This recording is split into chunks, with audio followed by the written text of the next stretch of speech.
Hi, Maria. Thank you for taking time out of your day to speak with us about Atria Senior Living.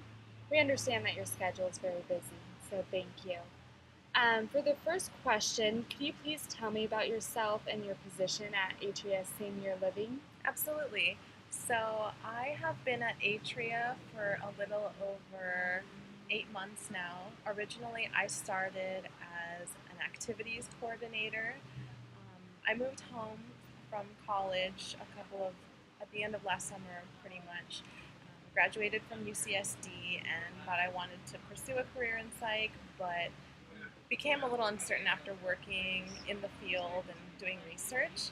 So um, Anywho, the reason I went to Atria was because I really enjoyed working with seniors and the elderly, and I thought it was a really good avenue to get experience, especially with the baby boomers that are coming up on retirement. So, as an activities coordinator, most of the job entailed interacting with the residents and making sure that they were engaging within the community and just keeping their minds sharp by doing activities like crosswords or getting them out into the community, interacting with other people, and just kind of keeping them happy within their home. And then I found out that there was a position that was available at a different atria as a med tech.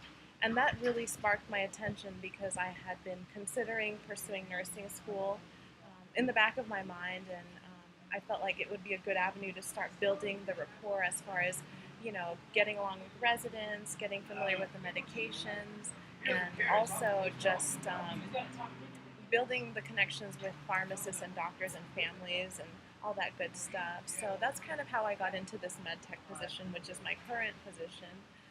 And I really am happy to be here. It's a great place to work, and I love working with the elderly. I really do.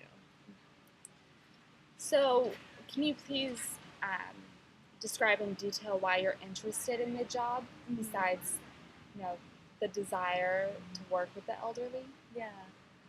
So when I was growing up, my mom actually worked with the elderly, and I guess just the exposure from an early age made me feel really comfortable with the population.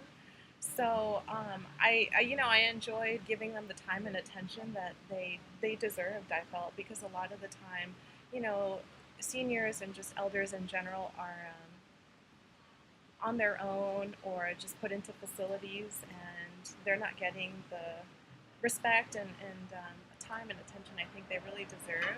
So, and they have a lot of wisdom to share. So I really felt like I gravitated towards that from an early age, and I didn't let go of it because even in college, I volunteered in a senior behavioral health unit. So there were seniors that had like schizophrenia, dementia, Alzheimer's, and like all sorts of mental disorders and so on and so forth. And so it was always something in the back of my mind, but I wanted to make sure that I was bridging my interests with, professional opportunities. And so, knowing that the baby boomers were coming up into retirement and knowing that there's a lot of demand for nurses, I kind of wanted to bring everything together. And the med tech position really caught my attention because I wanted to start getting familiar with medications and just like the lingo and terminology. Like you can take a medical terminology course, but I think it's really different when you're on the spot and you're learning it, as you go. It's like theory and practice. So I thought that was really valuable, and I didn't want to let go of that opportunity. That's great. Yeah. So, when you said you worked with the mental health, is that where your interest in psychology sparked from? Mm, yes and no. Mostly it was because I wanted to try and understand a little bit better why people behave the way they do and what motivates them to act certain ways and kind of understand people in a different way. But I think these disorders are really fascinating, and I mean they're becoming, all of the population is just growing, and with the population growing, it means that a lot of these challenges are more prevalent too. And so I thought it really a good idea to start kind of, you know, delving into what I feel will have a lot of growth and prosperity and all that. Excellent. So, what are three things that are the most important to you in a job, especially working with the aging services and management and medical tech at Atria? Yeah. The number one thing for me in a job is knowing that I can grow as a person and learn something new every single day. I mean, no, it's really important to me that I feel like I'm stimulated at my job. It's critical. Otherwise, I mean, I don't know. I'd probably not be at that job. So I really think that's important. And I think just having that humaneness and feeling that connection for people and being able to empathize with them, their needs, because a lot of them are still connected with their family and all that, but a lot of them aren't. So there's really no advocate for them, in terms of getting their medications or getting in contact with the doctor and all this stuff.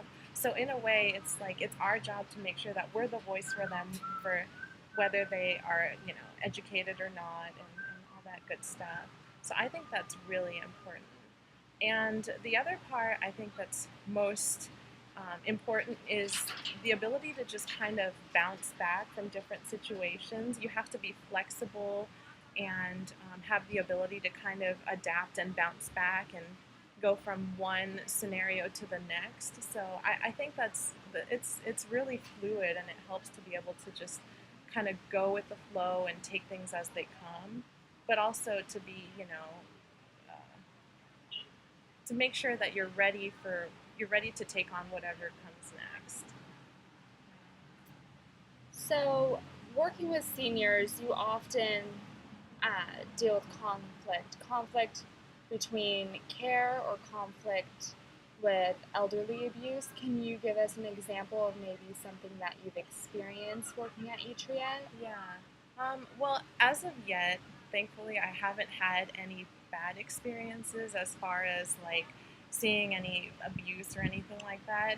But it can be difficult because sometimes, like I said, the families can be involved to a degree that's just too overwhelming. Or sometimes they're just not even on the radar. They're not in contact. I mean, you would think that they just dumped them in this place and like are expecting other people to care for them. And it's sad, but for example, last week actually, I had a resident whose son is a lawyer, and he had called licensing to come in and make sure that we had been giving him his meds because for some reason or another his blood pressure was high. So his son insisted that we weren't doing a very good job and all this and that.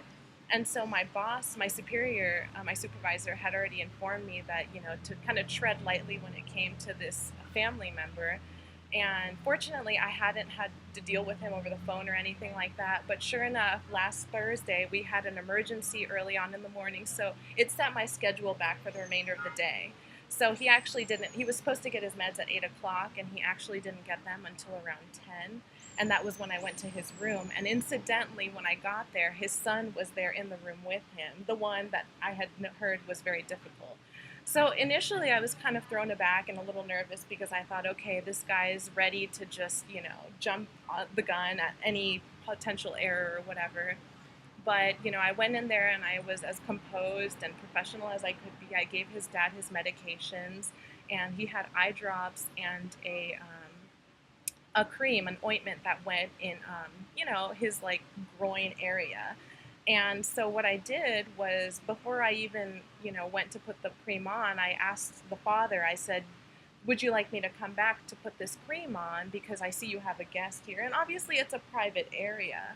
And so his son very quickly, he said something along the lines of, well, he didn't understand the question and so on. He just kind of jumped the gun. And so I turned to him and I said, well, I think you should know that the cream I'm about to put on goes, in this area. And the reason I ask is because, you're here and I want to make sure that he is all right with that.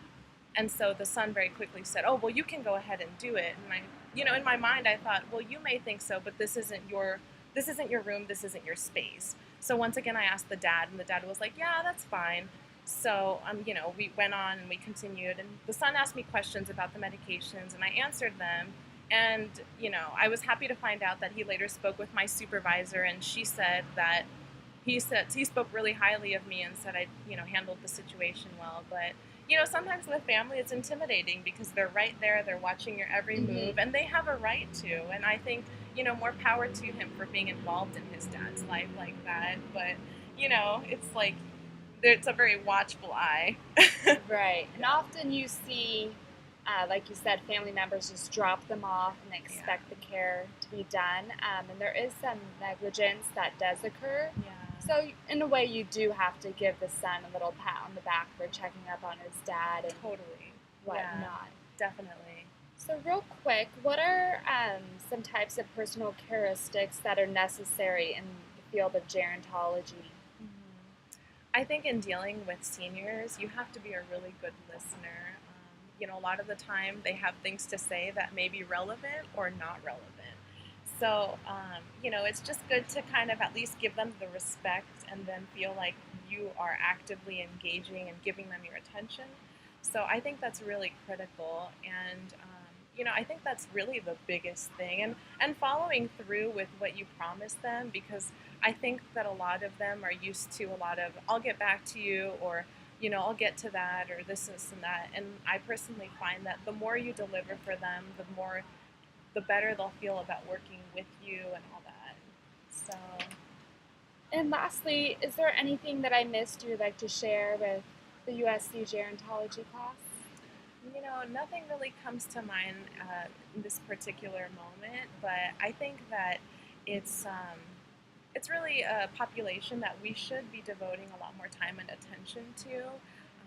They've made it this far in life, and they deserve a lot of respect and just appreciation. And it'll get you so far in working with them. I really do think so. Yeah, Well, excellent. Thank you for taking time out of your day and sharing with our class. absolutely, my pleasure. Thanks, Maria. Yeah.